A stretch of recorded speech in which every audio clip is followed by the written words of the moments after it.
I have this urge to look Enya up now. You know, a moment ago when I was sitting in that chair, I was part of your future. And right now, as I'm speaking, I'm very much in your present. And quickly, in about 9-ish minutes, I'm going to go back and be part of your past again. And it's fantastic that I get to share these little moments right now with you.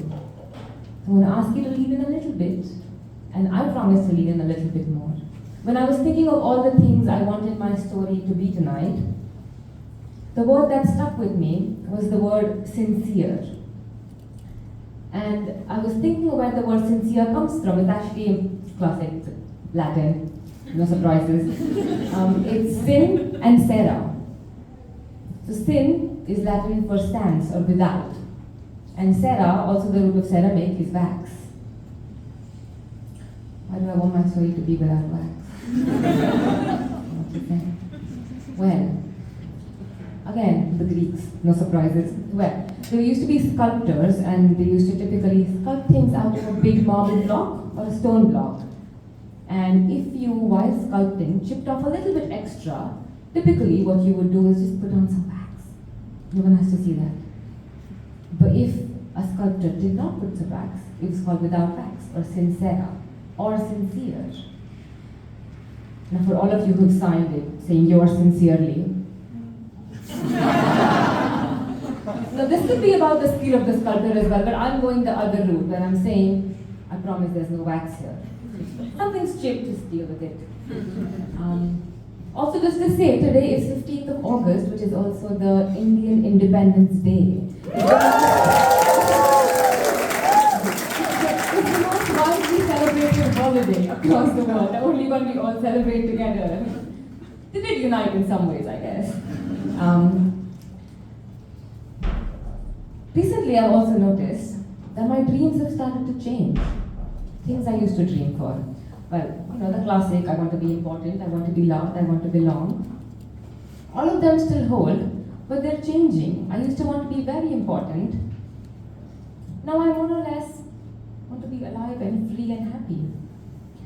And I don't know where this change happened, but I remember we were in a circle of friends, as you are on a Friday evening, and you're too tired to actually hide what you're really feeling, so you just say whatever is on top of your head. And we're talking about dreams. It was like, oh, what's your dream?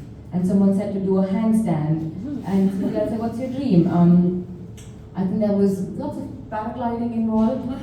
There was some, skydiving. And I was sitting there and I went through the usual list of things. I want to write a book, I want to have a TED talk, I want to do this and that. And the thing I ended up saying, and it surprised me as well, was that I will feel fulfilled when my grandchild eats the fruit of a tree I have planted in my life. It has to be a jackfruit tree. They're incredibly hard to grow. It also has to be on my land, so this means I'm rich by this point. I have land. It's a dream within a dream, but you can. Those trees make you go like, oh. Have you had a jackfruit? Like a nice ripe, yellow from the inside, not the ones you get in tins here. Nice, the juicy ones. I want to cut it open with the grandchild and eat all of it. When I was younger, my mom told me you can't have more than 5 because then you get sick. That's a lie. Don't let them tell you that. Nothing happens, you can eat more. I wasn't quite sure about the format of what happens here, so I'm instead of saying one long story, I'm going to say 4 short ones. And I believe these are the points where I think my dreams began to change. Quite early on in my life, actually, when I was 3. We lived in a city that we don't live in now in India. I live in Pune now. Pune, Mumbai, close to Mumbai. It's got a Brighton-London relationship. Pune being Brighton, for the cool ones. So in this house, we have a little house. So we had an upstairs and a downstairs, and my dad used to come home from work at 5 o'clock every day, no matter what. And the first thing he did was take a shower. So he went up, and there was this massive bed and a speaker.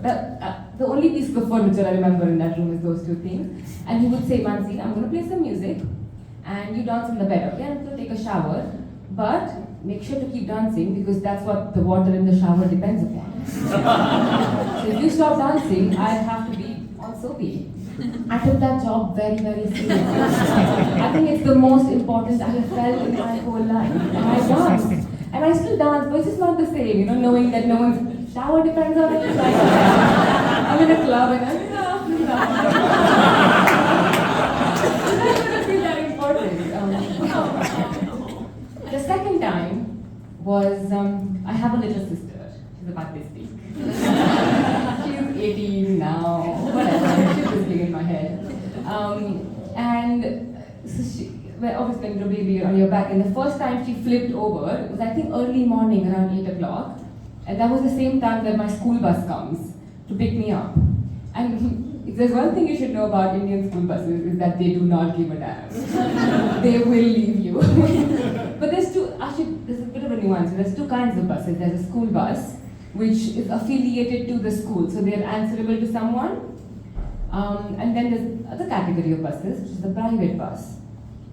They answer to no one, not even God. They will leave you. And I used to go to the private ones because I lived a bit further away from the school, so the school buses didn't operate there. And so I remember when she flipped over, I didn't have my tie, shoes, socks, nothing on, and the van was outside, and 3 honks is about how far you get. And she turned, and obviously I was jumping around and running. I was like, Mom, look! And the child's like, what? Do kids do that? She was the first kid I've seen that close. And the school bus left. And several times the buses left me after that, but that one, I think, it stayed with me, and it changed me in some ways.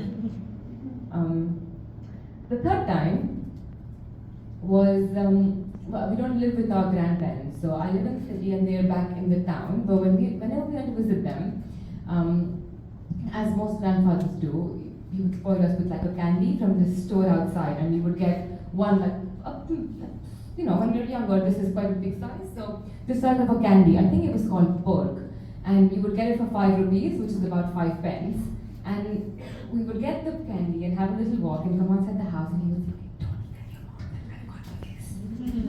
I'm not allowed to, I'm not supposed to. And we would eat the pork right outside the house and then walk in. Well, I always kept the wrappers in my pocket, so I'm very sure my mom knew. She never said anything though. Speaking of my mom, I think she will mention that for a little bit longer because I'm about to turn 25, and one of the biggest realizations I've had recently is that I am becoming my mother, 100%.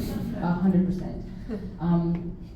But when she turned 30, so I would have been about 7 years old, I had the brilliant idea of, on her birthday, I wanted her to feel really special, and I don't have too many resources as a 7-year-old, probably 2 pieces of craft paper somewhere, and one thing to scribble with. But I thought I had a better idea. She'd just gotten a new phone. It was Nokia back then. You know the ones where you can play Snake in, and you get that, yeah. And I changed every contact in her phone to Happy Birthday Mom. I don't know why she was mad. I thought it was the best thing I could do for her.